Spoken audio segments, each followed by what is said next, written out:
नमस्कार, स्वागत है आपका जस्ट टीवी पर। मैं हूं नेहा शुक्ला, स्ट्रेट टॉक के साथ आपके सामने फिर से उपस्थित हूं। इन दिनों उत्तर प्रदेश के मुख्यमंत्री योगी आदित्यनाथ लगातार सुर्खियों में छाए हुए हैं। अपनी कुर्सी पर छाए अनिश्चितता के बादलों के बीच एक आदेश उनका विवादों में घिर चुका है। असल में यूपी पुलिस ने कांवड़ यात्रा रूट को लेकर जो आदेश जारी किया उसी पर पूरा बवाल है। यहाँ तक कि एनडीए के जो सहयोगी दल हैं उन्होंने भी यूपी सरकार के आदेश पर आपत्ति जताई है। इसलिए सवाल खड़ा हो रहा है कि क्या एनडीए इस मसले पर फूट का सामना कर सकती है, चाहे वो चिराग पासवान हो, चाहे वो जदयू में त्यागी जी हो। एक एक करके आरएलडी के नेता भी उन्होंने आपत्ति जताई है कि इस तरह का जो आदेश है वो संविधान का उल्लंघन भी, और इसके साथ ही बीजेपी के वरिष्ठ नेता मुख्तार अब्बास नकवी ने भी इसे संविधान का उल्लंघन करार दिया है। तो सीएम योगी इस आदेश के साथ क्या एक और बड़े विवाद में फंसते हुए दिख रहे हैं, यही समझेंगे आज की स्ट्रेट टॉक में। आइए कार्यक्रम आगे बढ़ाते हैं। तो सवाल क्या है स्ट्रेट टॉक के? जो सीएम योगी ने आदेश जारी किया है उससे कुछ सवाल हैं, और सवाल स्ट्रेट टॉक के तो हैं ही, लेकिन सवाल उन सहयोगी दलों के नेताओं के भी हैं जिन्होंने योगी के आदेश पर आपत्ति जताई है, और एआईएमआईएम के जो मुखिया हैं उन्होंने भी इसे एक बहुत बड़ा उल्लंघन संविधान का करार दिया है। स्ट्रेट टॉक के सवालों पर नजर डाल लेते हैं। दर्शकों के सामने रखना चाहेंगे कि यूपी पुलिस का जो आदेश है, क्या ये मुख्यमंत्री योगी आदित्यनाथ पर भारी पड़ सकता है, क्योंकि पहले से ही उनकी कुर्सी को लेकर अनिश्चितता के बादल देखे जा रहे हैं। केशव प्रसाद मौर्य ने उनके खिलाफ मोर्चा खोल रखा है, बगावती जो रूप है वो अख्तियार कर रखा है। एनडीए दलों की आपत्ति, इसे कैसे देखा जाना चाहिए, इसे बीजेपी पर कितना असर पड़ेगा इस आपत्ति का, इसको भी समझने की जरूरत होगी। कांवड़ यात्रा के नाम पर क्या आस्था का राजनीतिकरण होगा, ये सबसे बड़ा सवाल देखने को मिल रहा है कि यूपी में क्या आस्था का राजनीतिकरण कर रही है बीजेपी सरकार। दुकानों ढाबों पर नेम प्लेट से सुरक्षा आखिर किस तरह से सुनिश्चित होती है, इस आदेश के क्या मायने, इसको भी टटोलने की कोशिश करेंगे। आइए आज के हमारे पैनलिस्ट का स्वागत कर लेते हैं। हमारे साथ बीजेपी के प्रवक्ता चेतन मोहन जोशी जी जुड़े हुए हैं, हमारे साथ कांग्रेस के प्रवक्ता कुलभूषण त्रिपाठी जी जुड़े हुए हैं, और हमारे साथ मुकुल त्रिपाठी वरिष्ठ पत्रकार, लगातार हमारे शो के दौरान आप देखते रहे होंगे। तो आप सभी का बहुत बहुत स्वागत करती हूँ मैं। और शुरुआत मुकुल सर मैं आपसे करना चाहती हूँ। यूपी के मुख्यमंत्री एक के बाद एक हेडलाइंस में बने हुए हैं, लेकिन ये जो कारण है हेडलाइंस में बने रहने का, ये तो बहुत ही विवादित एक कारण है। इस संविधान का अनुच्छेद 17 का उल्लंघन भी करार दिया जा रहा है। एनडीए के जो घटक दल हैं उनकी आपत्ति को आप किस तरह से देख रहे हैं? क्या ये महज स्टेटमेंट है, या इस पर नीतियों का टकराव, इस पर विचारों का टकराव एनडीए के भीतर गहरा भी सकता है? मुकुल जी। सभी दर्शकों और सभी पैनलिस्टों को मेरा नमस्कार। देखिए नेहा जी, ये मामला शुरू हुआ था यशवीर आश्रम बतरा है, उसके संचालक थे स्वामी यशवीर महाराज। उन्होंने वहां पे लोकल एडमिनिस्ट्रेशन से मिलके सभी दुकानदारों के नाम को एक होर्डिंग की तरह उसको लगाने के लिए कहा था जी। इसको लेकर अभिषेक सिंह जी ने उनको आश्वासन दिया था, और वहीं से इसकी शुरुआत हुई थी। जब ये शुरुआत हुई तो उसके बाद, चूंकि जाहिर बात है कि एक हम लोग गंगा जमनी तहजीब में रहते हैं और इससे पहले कभी नहीं हुआ ये।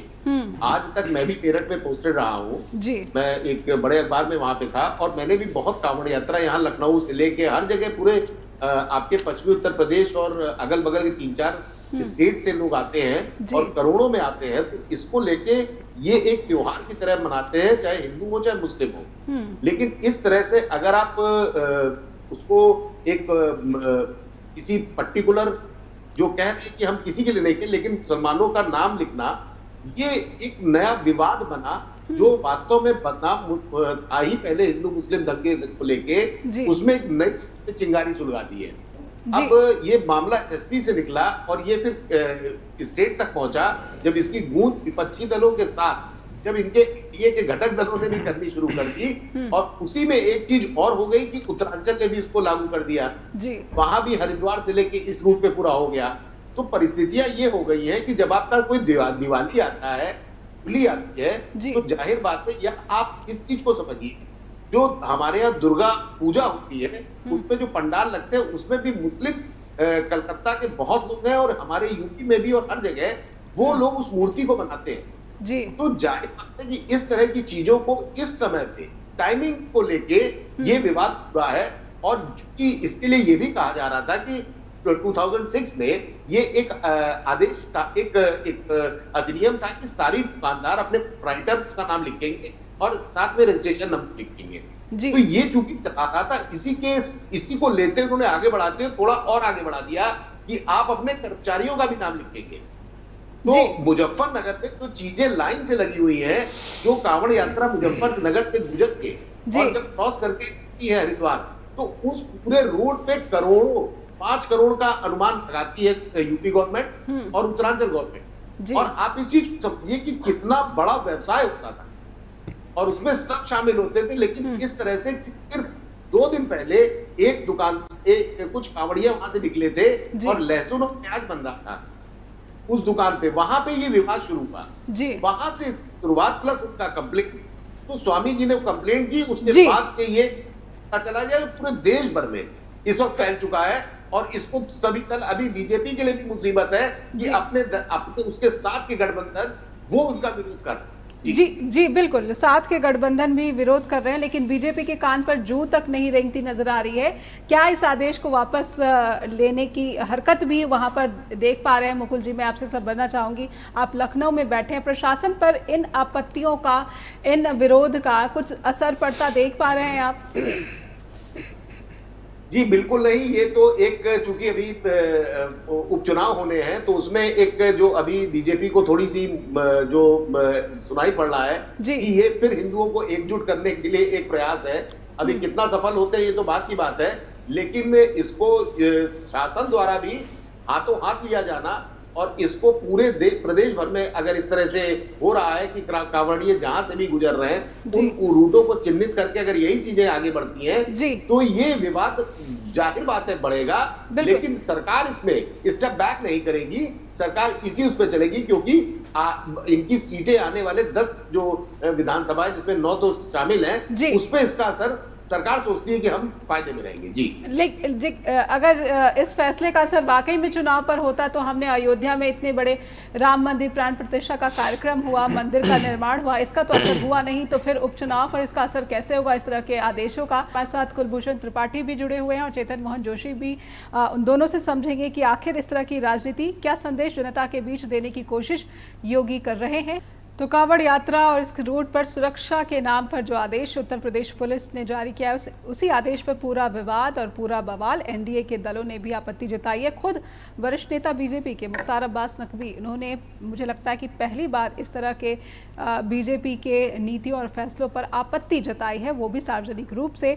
हमारे साथ कांग्रेस के भी प्रवक्ता जुड़े हुए हैं, डॉक्टर कुलभूषण त्रिपाठी। कुलभूषण जी, समझना चाहूंगी कि क्या विपक्ष राजनीति कर रहा है इस पूरे मसले पर, या फिर किस तरीके से प्रेशर पॉलिटिक्स विपक्ष बनाता दिख रहा है उत्तर प्रदेश में? नेहा जी, विपक्ष पर कोई भी प्रश्न पूछने से पहले मेरे हिसाब से पहला प्रश्न देश की जनता आज पूछ रही है उत्तर प्रदेश की इस तानाशाही सरकार से कि क्या आप अनुच्छेद 17 का उल्लंघन खुलेआम ऐसे ही करेंगे? क्या आप दलितों को सजा देने का काम इस तरह से करेंगे?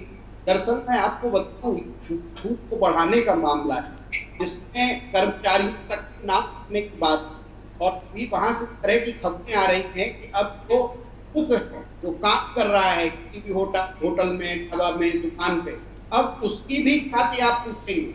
आप जो आधुनिक समाज हमारे संविधान ने हमें बना के दिया, जिस अनुच्छेद 15 की हम इतनी तारीफ करते हैं कि आदरणीय बाबा साहब के एक मॉडल सोसाइटी जो मैग्ना कार्टा है सोसाइटी का, में धर्म, जाति, जन्म स्थान और कुल वर्ग के आधार पर कोई भेदभाव नहीं किया जाएगा, 15 साफ साफ कहता है जी। आज ये रोजी रोटी को भी आप धर्म और जाति के साके में बांट देंगे, खांचे में बांट देंगे, आखिर कब तक विभाजन करते रहेंगे? दरअसल मैं इसके पीछे का सच अगर तो आपको बताऊं तो वो बड़ा डरावना है। दरअसल मार्गों की दुर्दशा, सड़कें टूटी पड़ी। इस यात्रा में कांवड़ का उत्तर प्रदेश में बहुत ज्यादा होती है और मैं उत्तर प्रदेश में ही हूँ। इसमें अभी कम से कम 75 में से जिले बाढ़ की भयंकर चपेट में आए, सड़कें गायब हो गई हैं, रास्ते गायब हो गए हैं, अर्थव्यवस्थाओं बुरा हाल है, बाढ़ के बाद इलाज नहीं हो पा रहा। ऐसे समय में सरकार ने सिर्फ ध्यान बांटने के लिए और कांवड़ियां की अपनी समस्या न रख सके मैं सनातन धर्म से आता हूँ, लोग कांवड़ का बड़ा सम्मान करते हैं, कांवड़ियों की सेवा करते हैं, लेकिन जिस तरह की सड़कें हैं, इस तरह के रास्ते हैं, उस पर चलना दूभर है। तो पर बात हो जाए, ये एक ऐसा किस्सा छोड़ दिया जाए, एक ऐसा जुमला निकाल दिया जाए जो देखने में कांवड़ियों के पक्ष में दिखाई पड़े, लेकिन हकीकत में वो पूरे दरअसल ये आदेश तो आज पूरे देश, पूरे समाज की सत्ता, और मैं संजीदगी से कह रहा नेहा जी, आप खुद ही पत्रकार हैं, कि आज 21वीं शताब्दी में जब हम जाति और धर्म को कमजोर करने की बात करते हैं, तो ऐसे ही आदेश इन को और बढ़ाते हैं। हम आज समाज में दूध लेते हैं किसी से, फल लेते हैं किसी से, तो हम जाति और धर्म नहीं पूछते, लेकिन अब तो हमें वहां लिखा हुआ दिखाया जाएगा, और जब लिखा हुआ दिखेगा तो हम उसको और क्लैरिफाई करेंगे। इस तरह के समाज में जा रहे हैं, क्या आदिम समाज बनाने की इन्होंने ठेकेदारी ले रखी है? जी ठीक है, किस तरह का समाज बनाने की कोशिश बीजेपी सरकार उत्तर प्रदेश में कर रही है? चेतन जी, मैं आपसे समझना चाहती हूँ, क्या सुरक्षा के नाम पर एक इस तरह से अनटचेबिलिटी, इस तरह की भावना जो कि हम पुराने भारत में इसका दंश झेल चुके हैं, अब आने वाले विकसित भारत के कॉन्सेप्ट में, कॉन्टेक्स्ट में इस अनटचेबिलिटी की तरह के आदेश को क्या कहेगी बीजेपी? किस तरह से डिफेंड करेंगे आरोपों का? देखिए, पहली बात तो ये तो विपक्ष ने एक तरह का ऐसे मसला खड़ा कर दिया है, ये एक रूट निश्चित किया गया जहां से कांवड़ियां कांवड़ को लेके जाते हैं जी, वो एक उनकी आस्था, उनकी निष्ठा और वो जो पवित्रता बनाए रखते हैं अपने पूरे दल के साथ, उसको ध्यान में रखते हुए यूपी सरकार ने ये फैसला लिया है।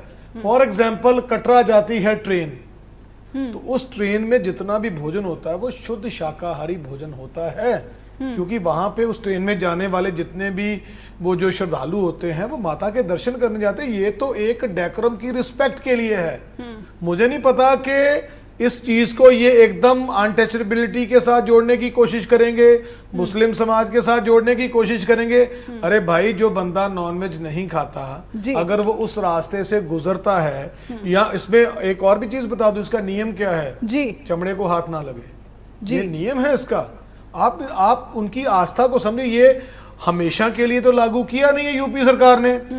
जितने दिन ये यात्रा है, मान लीजिए 18 दिन की यात्रा है, वो 18 दिन की यात्रा जिस रूट से गुजरेगी, उस रूट के दरमियान मान लीजिए किसी की दुकान में नॉनवेज बनता है, लेकिन वो चाहे वहां पे वेजिटेरियन ही खा रहा है कांवड़, तो इसका मतलब ये जो कांवड़िया खा रहे, इसका मतलब ये है कि अगर जाने या अनजाने में उसके मन में ये बात आ गई, यार यहाँ पे नॉनवेज बनता था इस दुकान के ऊपर, ठीक है, तो मेरे से गलती क्या होगी? तो अब हम बोलते क्या बोलते हैं? वैष्णो ढाबा जी बोलते हैं ना।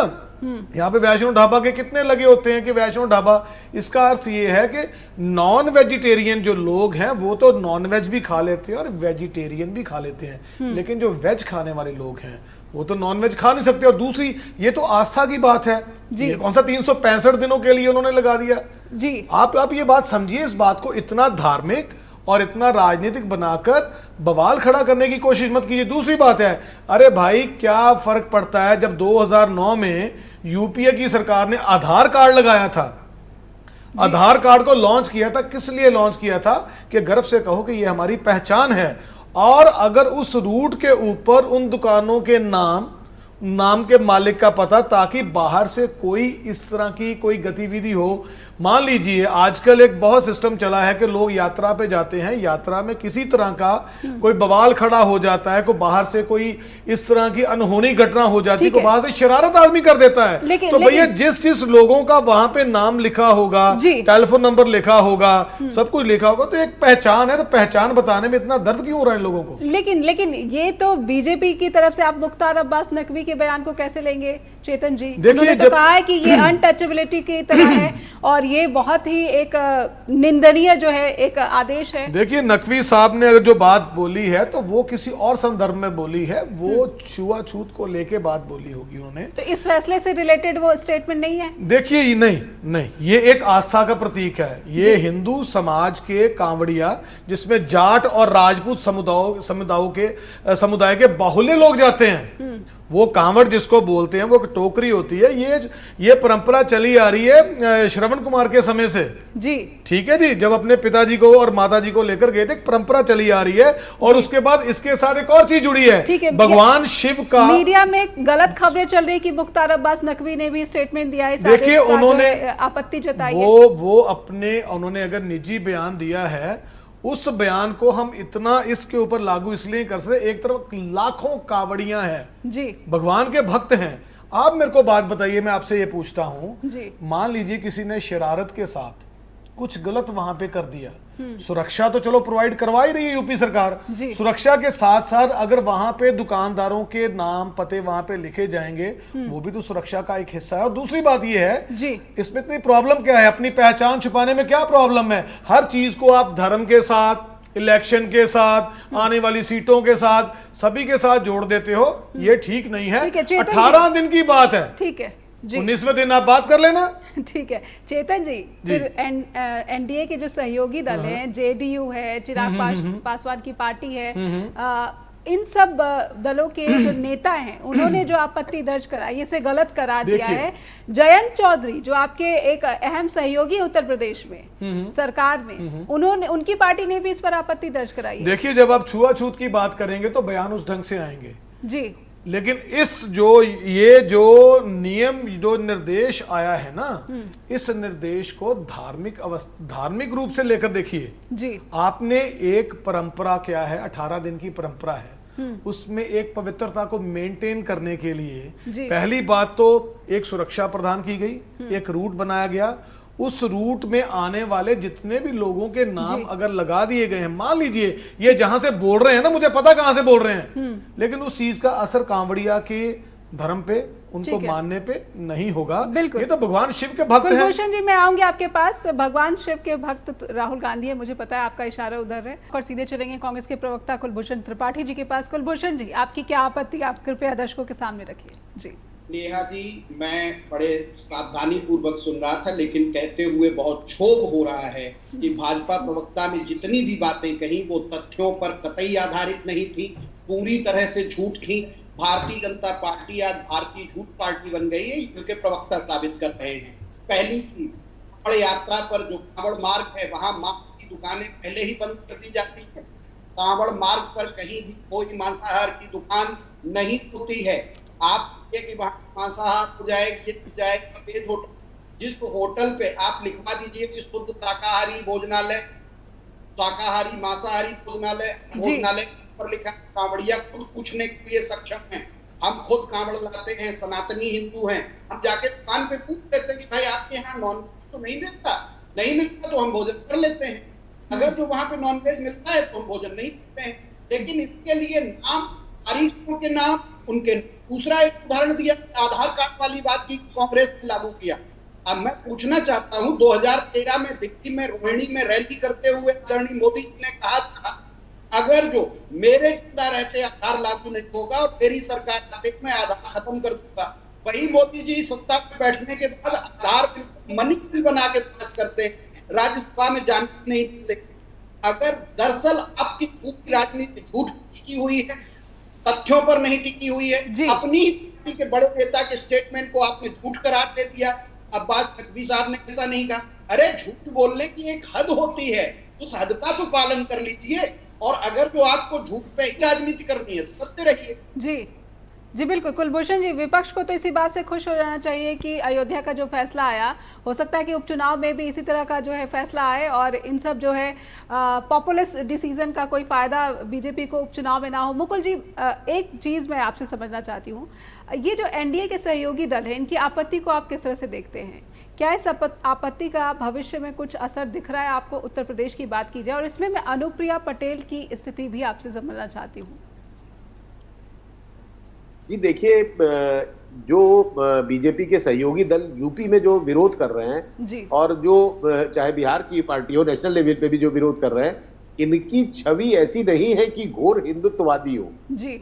वो छवि से थोड़ा इतर है। उनको सब, चूंकि जो दलित समुदाय से आते हैं, आप एससी कहिए, ओबीसी कहिए, इन सब की पॉपुलेशन के अगल बगल एक बहुत बड़ा मुस्लिम समुदाय भी रहता है, जो कुछ हद तक इनको वोट देता है जी। अच्छा, जब आपने दोयम दर्जे का अगर मुसलमान को बना दिया तो एक खतरा ये भी हो जाता है कल की डेट में आप कोई और कह दें छुआछूत मैं ब्राह्मण हूं, लेकिन हमारे यहाँ आज नहीं होता क्योंकि मैं उन चीजों को विश्वास नहीं करता जो हमारे पहले लोग करते थे। जी। आप गिलास से लेके बर्तन तक अलग होते थे। आज हमारा कोई एससी मित्र आता है तो मेरे घर में बैठ के उसी गिलास में पानी पी के जाता है। जी। तो वो जमाना था क्या? पर उसी मुकुल जमाने जी, में हम लोग भारतीय लौटेंगे। समाज में ये अभी भी एक कड़वी हकीकत है, अभी भी छुआछूत जो है कई घरों में जो है, हमारे आस पड़ोस के घरों में ये जारी है। और कहीं ना कहीं जब इस तरह का आदेश आता है तो उन दलितों पर भी, व्यवसायियों पर भी ये आघात की तरह देखा जा सकता है, क्योंकि उन लोगों के ही मांग पर इस तरह के फैसले सामने आए हैं जो चाहते हैं कि वो नाम और उनकी जाति और उनका धर्म देखकर ही वहां से कोई सामान खरीदे और खान पान का जो है लाभ उठा सके। जी, मैं कई ऐसे मुजफ्फरनगर में ऐसे लोगों को जानता हूं जिन्होंने, जो वास्तव में हिंदू हैं और उनके यहाँ जो मेन कारीगर, जो ढाबे पे मेन उनका कुक है, शेफ कह लीजिए, कुक कह लीजिए, ढाबे पे तो कुक ही रहता है, जो उनका रसोइया वो मुस्लिम है। जी। तो वहां के प्रशासन ने अगर यही करना था तो लोकल लेवल पे ये क्यों कहा कि अपने सारे जो भी मुस्लिम, मतलब मुस्लिम समाज को इंगित करते हुए कहा कि आप इसको यहां से हटा दीजिए। जी। तो उन लोगों ने एक से 1.5 दर्जन लोग हैं जिन ढाबा मालिकों ने उन मुस्लिम स्टाफ को हटा दिया है। बिल्कुल, इस तरह की खबर आई है, सामने आई है, और इस खबर में मुझे नहीं लगता कि ये कोई भ्रामक खबर है। ये वाकई उत्तर प्रदेश से खबर निकल कर आई है कि वहां पर जो मुस्लिम कर्मचारी है उनको ढाबों से निकाल दिया गया क्योंकि जी मुकुल जी बात रखिए। जी, मैं एक चीज और कहूंगा कि मुस्लिम समाज को भी ये देखना चाहिए कि मेरे पास जैसे एक है कि वैष्णव ढाबा के मालिक है मोहम्मद अनुस, आपके खाटू श्याम ढाबा के मालिक हैं मोहम्मद इरशाद, वहीं पे गणपति ढाबा है उसके मालिक है मोहम्मद शमीम जी, ओम शिव वैष्णव ढाबा है। अब ऐसे मेरे पास एक लिस्ट है, श्रीनाथ डोसा भंडार। अब इन सब चीजों में अगर कोई मुस्लिम है वो एक ऐसा नाम रख सकता है। देखिए, ये विवाद का एक विषय होता है, इसको वहीं पे खत्म कर देना चाहिए। हम लोग जाते हैं, कार से जाते हैं, फैमिली रहती है, तो ये नहीं पूछते कि कुक आपका कौन है, वो सावन हो चाहे आपका कोई भी हो, अगर मेरे बच्चे को या मेरी माँ को भूख लगी है तो हम आप रुकेंगे और खा लेंगे, बस इतना पूछेंगे नॉनवेज है कि वेज है। हाँ, सरकार अगर चाहता प्रशासन तो ये कह देता कि यहाँ पे नॉनवेज नहीं बनेगा सावन भर, उतने में बात पूरी हो जाती। और जो अगर बनाता पकड़ा गया, आप फूड इंस्पेक्टर लगाते, आप सारा फोर्स आपके पास है, आप उन सबको इस तरह से भी देख सकते थे कि पूरे मुजफ्फरनगर में उस रूट पे कोई नॉनवेज नहीं बनेगा। मुकुल जी, ये तो वही बहस हो गई जो कि पीएम मोदी ने जब जम्मू कश्मीर गए थे, वहां से उन्होंने कहा कि मटन और मछली खाकर चिढ़ाते हैं। इस तरह की राजनीति में बातों की जगह कहाँ रह जाती है मुकुल जी? क्या वर्तमान भारत, जहाँ पर हम विकसित भारत की बात करते हैं, इस तरह की बातों को जगह भी मिलनी चाहिए कि हम इस पर बहस करें? देखिए, जब मंदिर मस्जिद खुलेआम होता है, जब टोपी पहन के सारी बातें होती हैं, तो एक पक्ष सोचता है कि एक वोट, एक पक्ष को देखिए, दो पक्ष में बढ़ गए सब लोग। एक बहुत इस वक्त जो ये विषय चल रहा है उसमें एक पक्ष कह रहा है बिल्कुल ठीक हुआ है, और दूसरा पक्ष जो थोड़ा सेकुलर है वो कह रहा है बिल्कुल गलत हुआ है। तो अब ये फिर वही लड़ाई हो गई मंदिर मस्जिद वाले की, और जो आप सेकुलर है कि क्या है, आप अपना एक पक्ष को ही चुन लीजिए। लेकिन वास्तव में कुछ चीजें गलत भी है, कुछ चीजें बहुत सही की है। सही चीजों में कि नाम आप मत रखिए, प्रोप्राइटर का नाम लगाना तो हमारे अधिनियम में है जी, तो आप नाम तो लगाएंगे ही लगाएंगे, लेकिन टाइमिंग गलत है।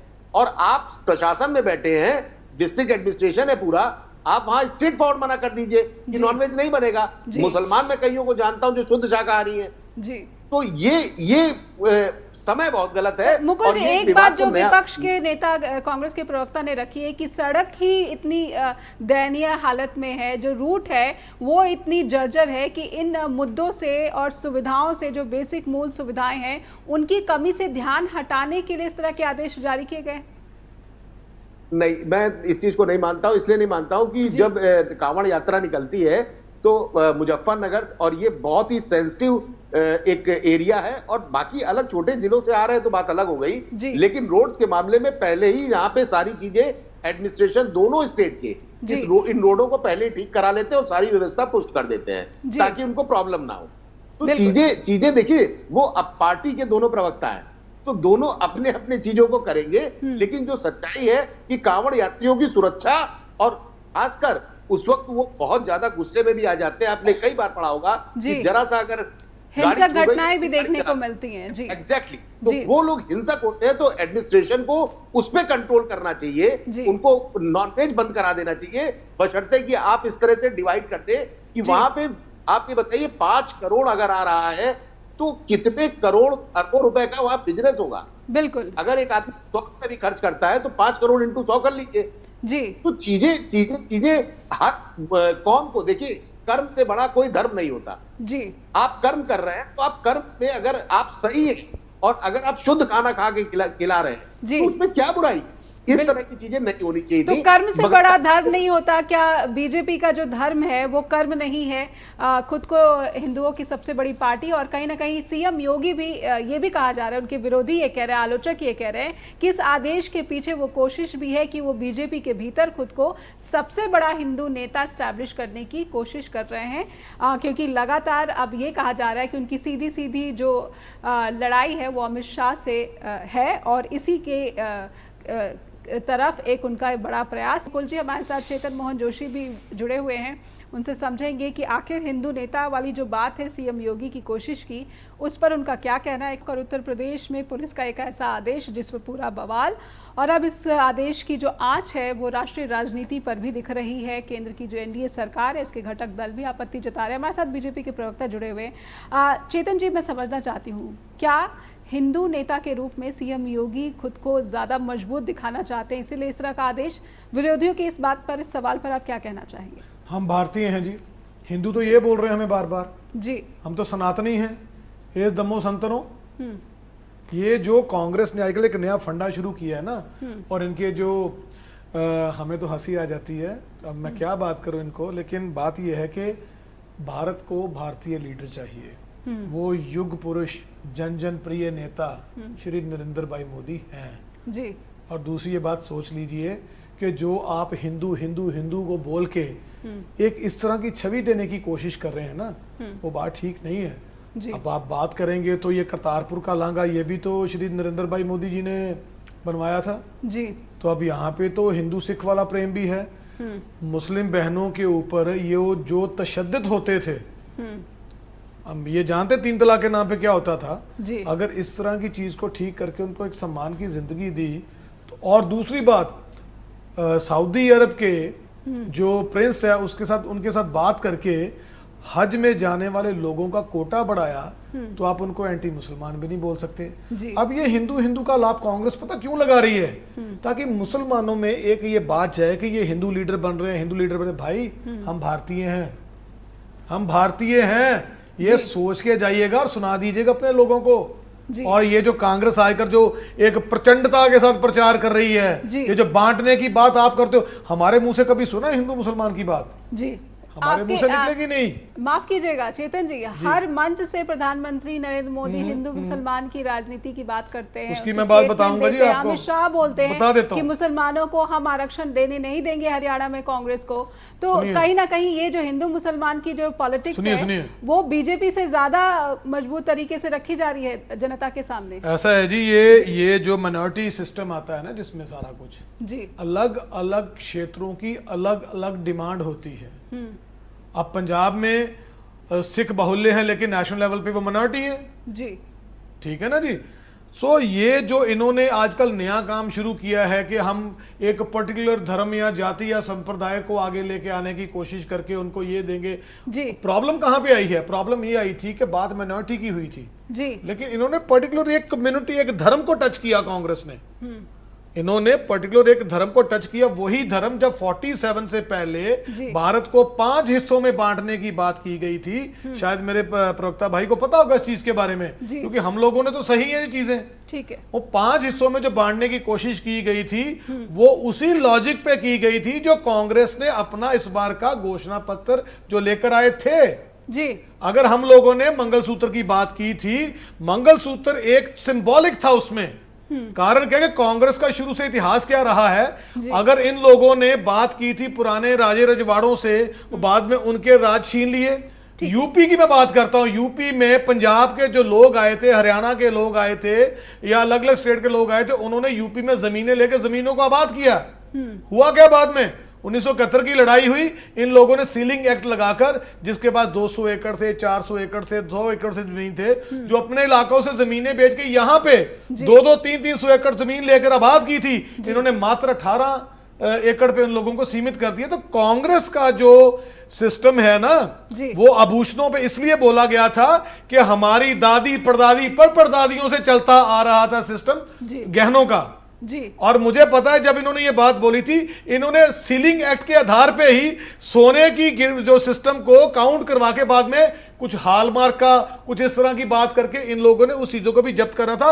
लोगों की संपत्तियों को जब्त करने में हमेशा कांग्रेस आगे रही, इन्होंने धोखे दिए लोगों को, तभी तो आज कहां पे ये स्नेक एंड लैडर एक गेम है, सांप सीढ़ी में 99 पे जब आ जाता है ना, तो सांप सीधा लाके या 3 पे या 9 पे लाके छोड़ देता है। आने वाली इलेक्शन में ये 99 वाले एक प्रतिष्ठित जो हमारे भाई हैं, इनकी पार्टी है, वो या 3 पे आ जाएगी या 9 पे आ जाएगी।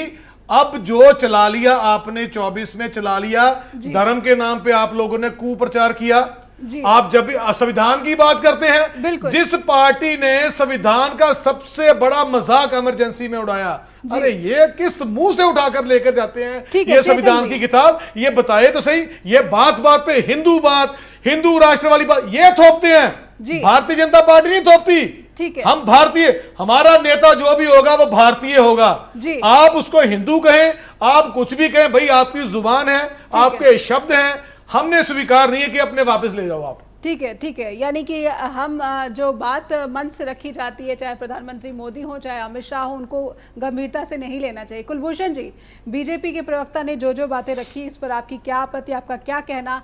आप हिंदू मुसलमान की राजनीति करते हैं, बीजेपी नहीं करती है, ये इनका तर्क है। और एक सवाल और मैं समझना चाहती हूँ कि जो मौजूदा परिस्थितियाँ हैं, विपक्ष को कितना ऐसा लगता है कि उपचुनाव में उसी की जो सीटें हैं वो ज़्यादा आएंगी, क्योंकि बीजेपी जिस राजनीति पर लोकसभा में चलती हुई दिख रही थी, उसी राजनीति पर इन उपचुनाव पे भी आगे बढ़ती हुई दिख रही है? नेहा जी, पहले तो ये कह दूं कि हमारे साथी बीजेपी प्रवक्ता जो भी बोल रहे थे वो सिर्फ हास्यास्पद था।